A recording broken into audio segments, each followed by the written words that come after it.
teachers, students and aliens. This is my presentation on what it means to be human.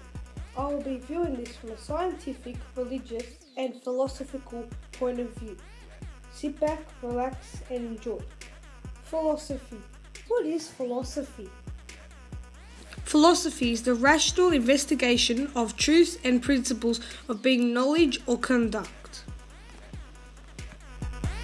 That philosophy is seeking answers to the big questions in life. The most famous philosophers came from ancient Greece. Some of ancient Greece's most famous philosophers include Aristotle, Plato and Socrates. Let's start with Socrates. Socrates was born in 469 BCE and died in 399 BCE. Although technically philosophy has been around since dinosaurs roamed the earth, Socrates just gave it a name, philosophy. As well as inventing, he also taught Plato. It's a bit of a weird name to us, so I wonder if Socrates had to ask some big questions to come up with the name. Now let me tell you a little bit about Plato. Plato was born 428 BCE and died 327 BCE. Plato was just a nickname people used to call him. His real name was Aristotle. As well as being a student in Socrates' school, he also used to playwright and wrestle. A little more about Aristotle. Aristotle was born Circa, which means around or estimated 384 BCE and died circa 322 BCE. Aristotle went to Plato's Academy where he learned all about philosophy. Then he went on to life to teach Alexander the Great, who later became one of the most influential historical figures and fighters the world has ever seen. So now that you have learnt a little more about three of many of the world's greatest philosophers, let me tell you a little more on how philosophy ties into what it means to be human by quotes. Nelson Mandela said a man's goodness is a flame that can be hidden but not extinguished. Albert Camus said humans are the only creature that refuses to be what it is. I think this is the best quote I have ever read. The Hungarian proverb said that Adam ate the apple and our teeth still ache. This quote may sound a little confusing, but let me break it down for you. So, Adam ate the apple that was on the tree. God said that you don't eat the apples and you can live forever.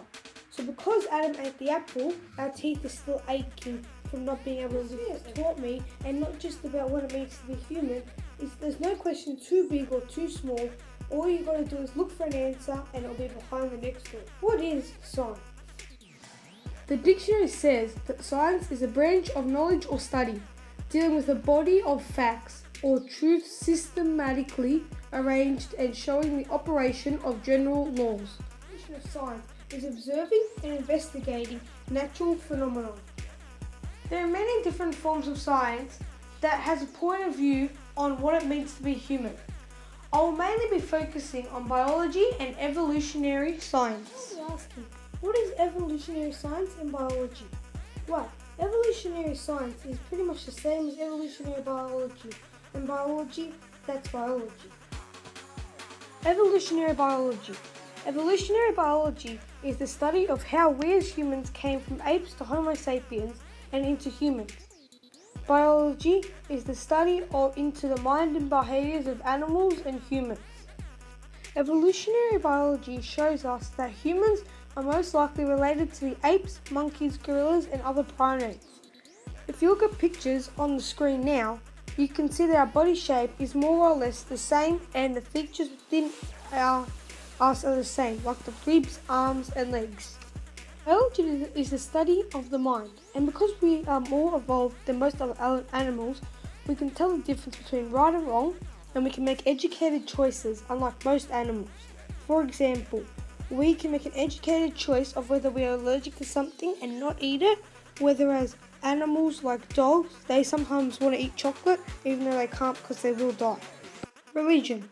What is religion? Well, the dictionary says that the definition of religion is the practice of religious beliefs, ritual, observance of faith. Religion is the practice of a religious belief.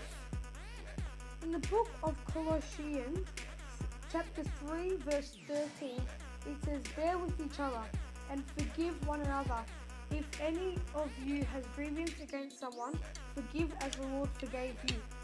I think that this means humans need to forgive and bear with each other as God forgives and bears with us. Another reading from the Bible that shows what it means to be human is from the book of Deuteronomy 22, verse 4. "You shall not see your brother's donkey or his ox fallen by the way and ignore them. You shall help him lift them up again." This means if you see a friend of your friend in pain or need help, don't just leave them astray. For religious, I believe that it means whoever you are and whoever they are, you should always help them, no matter what race or belief, and help people in need even if you don't know the conclusion of what it means to be human. I believe that there is no real answer, just what people think, and that's all that matters. So, what I can conclude is that from a philosophical point of view, it's always finding answers no matter how big the question, for example, what it means to be human.